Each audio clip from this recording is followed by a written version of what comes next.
guys, I'm Andrea Dunlop. Welcome to part 3 in my series on sensitivity readers. So in part 1, I covered what a sensitivity reader is and when you might need one.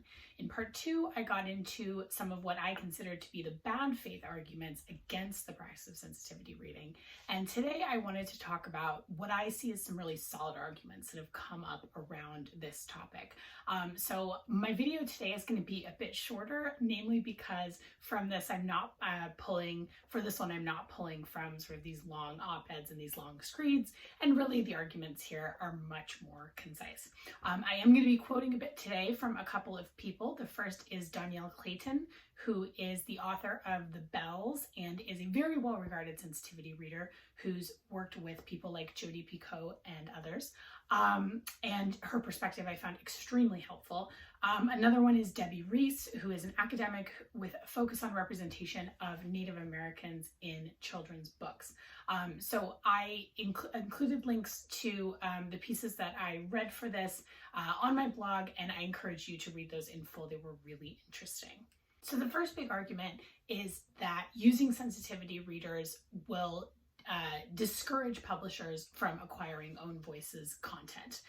So Dhonielle Clayton had this to say: when our various manuscripts enter the publishing gauntlet, the system, that's when we see institutional racism, bigotry, homophobia, and ableism at work.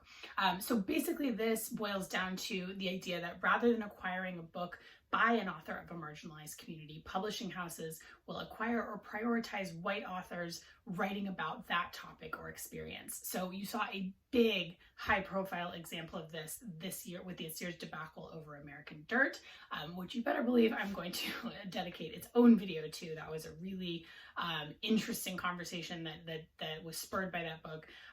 And to me, this kind of comes back to that thorny mechanism that I've talked about several times of comp titles, and kind of the way in which publishers perceive white authors as having a broader audience regardless of the topic that they're writing about or the story that's being represented. So I think especially with race being seen as kind of a hot topic at the moment because it's so much in the national conversation, the fear that publishers are going to choose and prioritize white authors to tell these stories is very legitimate considering publishing's track record. So the second argument that came up a lot was that, authors would use sensitivity readers as a free pass. So this is what Debbie Reese said. She said, they are using them as shields. The writers are doing it, and so are their publishers and editors. What they are not saying is that a sensitivity reader might have said, do not do this. Instead, they can say honestly that a sensitivity reader worked with them. They don't have to mention that the sensitivity reader said stop. So as I kind of alluded to in the last couple of videos, sensitivity readers are not in a position of power. They are hired consultants by, publishers, editors, or the authors themselves. And those people do not have to take their feedback. Or even sort of be open to incorporating it. So, using a sensitivity reader is obviously one tool that a writer can use when they're writing about another culture, but obviously no reader is monolith, even if they did take their advice. What offends one woman or a Black person or a disabled person might seem fine to another. An internalized misogyny, homophobia, and racism are all very real forces besides that. Some readers are going to be offended by every little thing, and some readers are going to be very hard to offend. Writing always comes with a risk. So if you end up offending an entire community, you don't get to throw the 1 or 2 or 3 sensitivity readers that you hired to help you under the bus. This lands on you ultimately.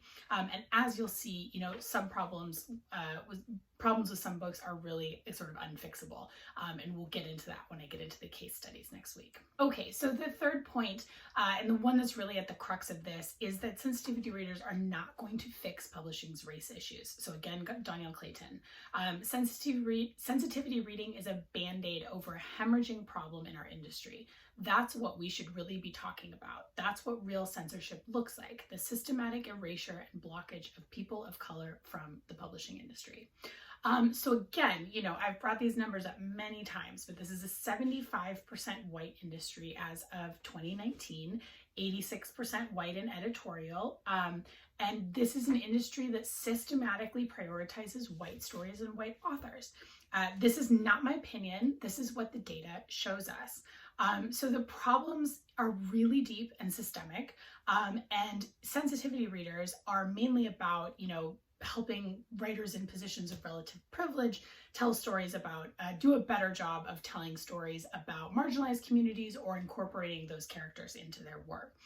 So the fear that this won't fix publishing's problems, or that it could even sort of mask them by making it look like, again, sort of, oh, we've fixed the problem, is a real issue that it's incredibly well founded when you look at the numbers.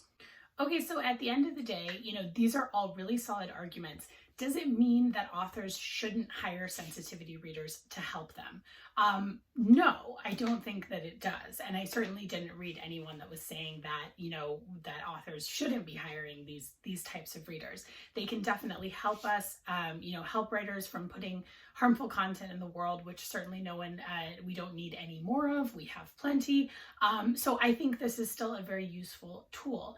There are some really good questions I think that any writer who's writing about a marginalized community they're not a part of should ask themselves about their intentions and their reasons for going about it.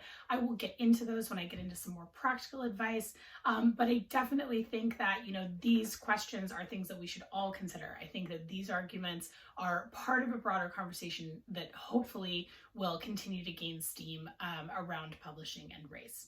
Okay, so now that I've kind of gotten some perspectives on the practice of sensitivity reading and sort of cultural appropriation in literature overall, I wanted to see, get into some of the case studies, because there were a number of books that came up in almost every piece I read about sensitivity readers. All of the op-eds, all of the sort of larger research pieces mentioned these same several few books. So I did a deep dive into those books, and next time I'm going to start serving up some literary scandal.